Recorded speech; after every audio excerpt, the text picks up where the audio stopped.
everyone, how are you doing? I hope that you are doing so very well. Today I'm here with 14 books of 2014. I'm going to give you my best 7, I'm going to give you my worst 7, and then we can talk about it in the comments. Because I'm unconventional, and also because I'm bad at making decisions, I have not ranked these from best to worst. Sorry, they're just gonna be all haphazard. I realize this is super late.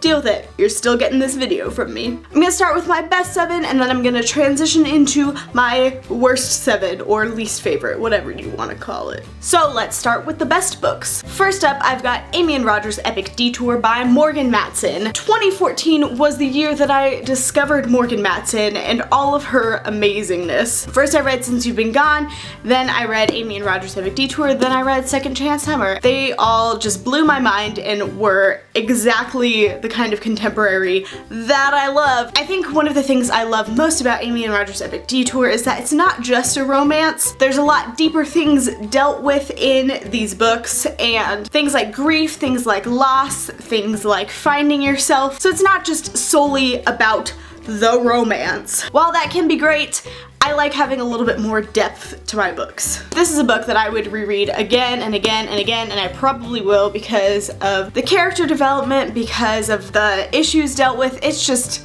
incredible, and I love Morgan Matson as a writer. It's just great. I love it.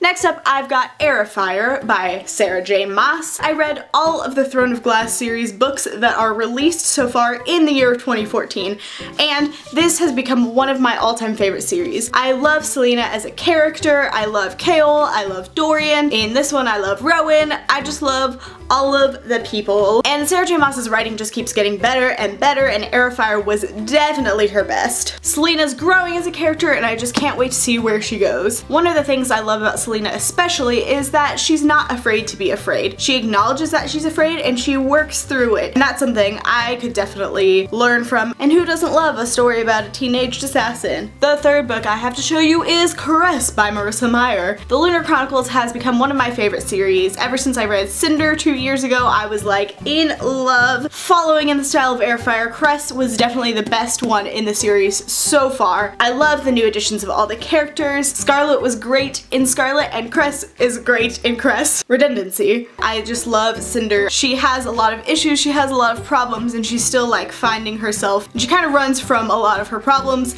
but she learns and she does better, and that is one of the reasons I love Cinder. Next up, we've got Blood of Olympus by Rick Riordan. This was the close to the Heroes of Olympus series, and unlike a lot of other people, I actually liked this book a lot. I know a lot of people don't like Jason. I love Jason. I know a lot of people don't like Piper. I also love Piper. I had some issues with it, but overall, I really thought it was a strong close to the series. Yes, there wasn't a lot of Percy, but it wasn't just Percy's story. This world is one of my all-time favorites to read. I love rereading Percy Jackson. Everything with the Greek gods is incredible and super fun to me. Just fun times. Fun times indeed. Next up, In the Afterlife by Alexandra Bracken. This is another series that I read the entire series this year. So I just picked the last book. This was another incredible, fantastic, great close to a series. I loved the end, I loved the ending scene, I just loved everything about it. Ruby and Liam are my OTP 5 ever. I love Liam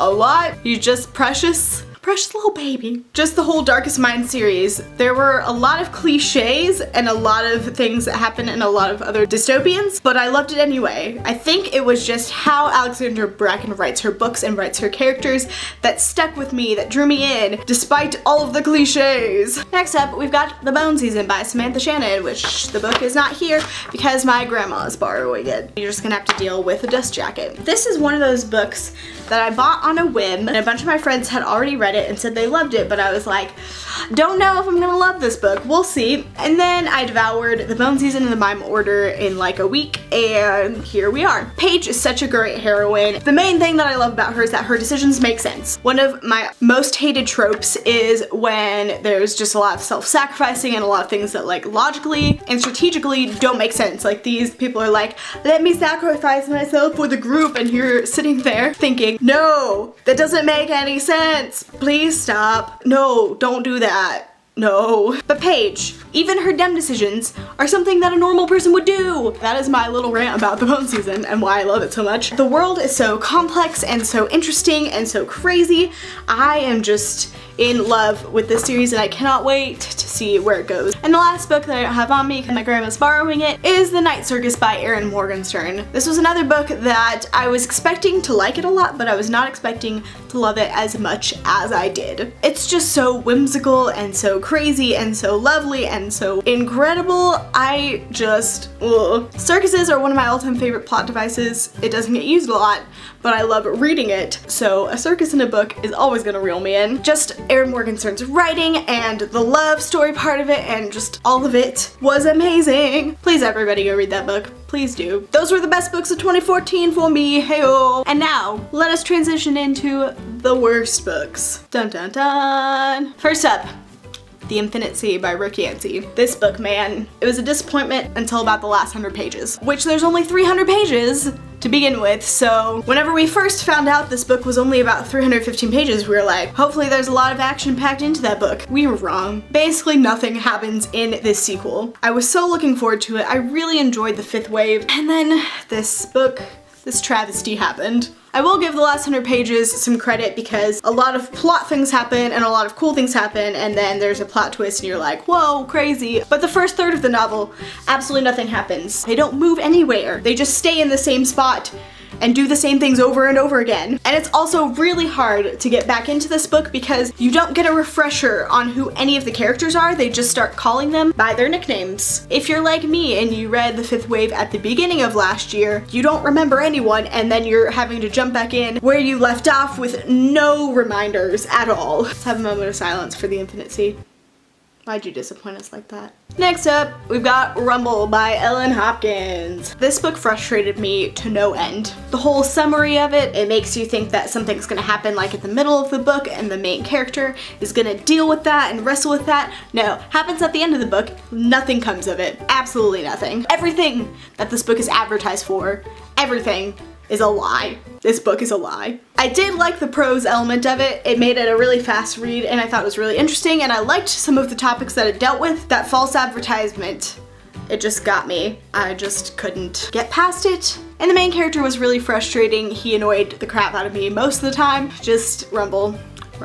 Next up, we've got 1984 by George Orwell. I think this was mostly a case of disappointment. That is why I didn't like this book and why it's in my least favorite books of last year. I was expecting this to be awesome and super epic, and it was really hard to get through. It took me 20 some odd days to read this book. That is not normal for me. I understand why it's an important story. I understand the important elements of it. I understand the historical elements of it. I think that stuff is really cool. The actual book, I did not like that much. I love a lot of different classics, but this one was weird. It wasn't the absolute worst, but I was definitely disappointed. This next book, another case of disappointment, Where Things Come Back by John Corey Whaley. Mostly it was because my friends hyped this book up so much. A lot of people told me how much they loved it, that it was one of their all-time favorite books, and I was really looking forward to it.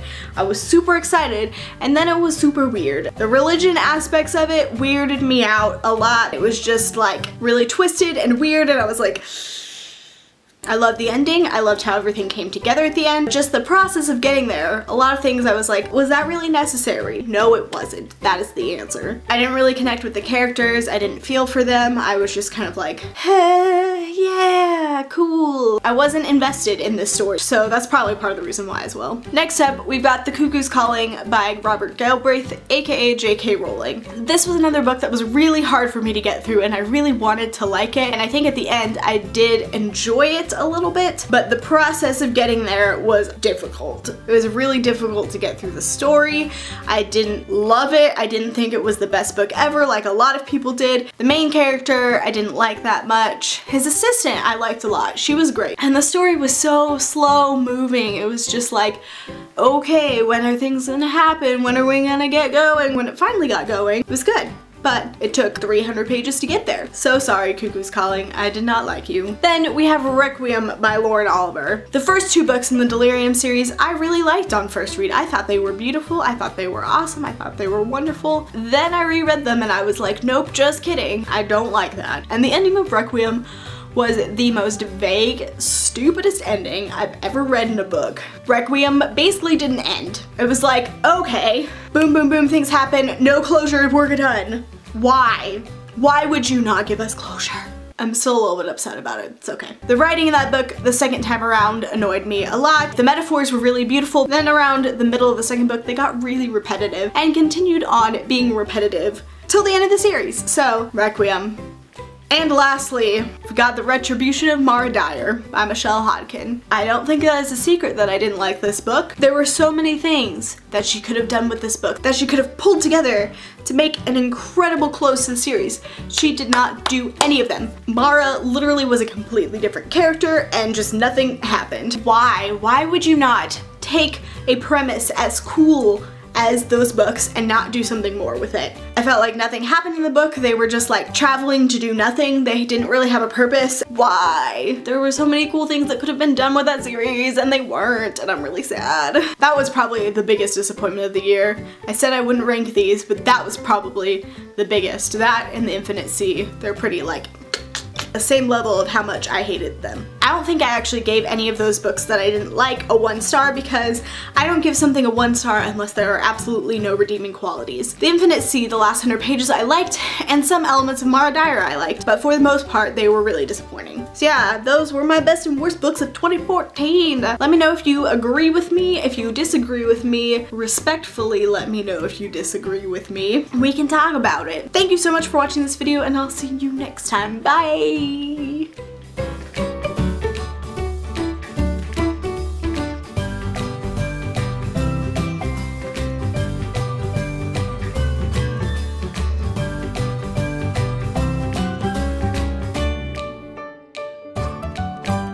Wait, no, that's a lie. Next up, I've got nope, that is Air Fire.